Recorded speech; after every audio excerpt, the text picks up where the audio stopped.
writers, even started by political activists inside of Cuba. You know who started what we're seeing, what we saw yesterday, what we're seeing today, what's happened recently? None of this was started by politicians. Wasn't started by me. Wasn't started by anybody in Miami or in Florida. Wasn't started by any think tank in Washington. Wasn't even started by political activists inside of Cuba. You know who started what's happening in Cuba? Artists, poets, songwriters, writers, actors, musicians. They're the ones who started it. The San Isidro movement.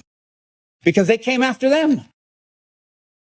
And there's a song, a lot of people don't realize that there was a song that came out earlier this year. A song that, by the way, if you play in Cuba, you will go to jail. The song's name is Patria y Vida. Now, the slogan of the Cuban regime is Patria o Muerte, meaning fatherland or death. This song played on that. It says Patria y Vida, which means fatherland and life instead of fatherland or death.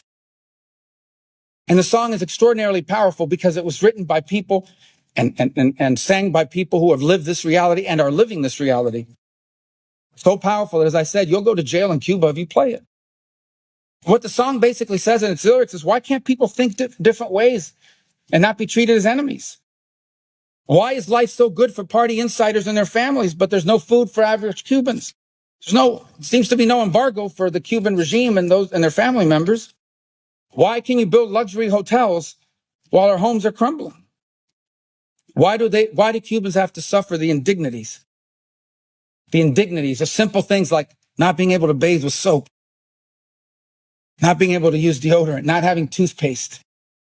Why do they have to deal with these indignities? And the song also asks, who told the regime that Cuba belongs to them and only them? Shouldn't it belong to all 13 million Cubans? The chorus, I'll read first in English and then I'll translate it in Spanish because it actually plays on the dominoes. Dominoes is a very popular game played by Cubans, played by everybody, but Cubans in particular. It's a big game there. The chorus reads, se acabó. Tu 5-9, yo doble 2. Ya se acabó. 60 años, trancado el dominó. And how it translates, it says, it's over. You're 59, meaning 1959, the year the Castro took over, but I have double twos. And everyone knows that if in the domino game, if at the end of the chain, both dominoes, no one has any dominoes left to put down, the game gets locked. And you count numbers, you count dots, to see who won. So it says, it's over. You're 59, but I have double twos. It's over. 60 years with the domino game locked up for us. Now, I know this is a very colloquial Cuban way of expressing it, but this is incredibly powerful. People in Cuba understood what that means. And that means that all this ideology, all this stuff they talk about, all these lies of the regime work out really well for them. People don't believe it anymore, and they're not afraid anymore. Meanwhile, their lives are ruined. Young people in Cuba, artists in Cuba, who realize that the only country on this planet where Cubans are not successful is Cuba. And they're tired of it. And we should stand with them.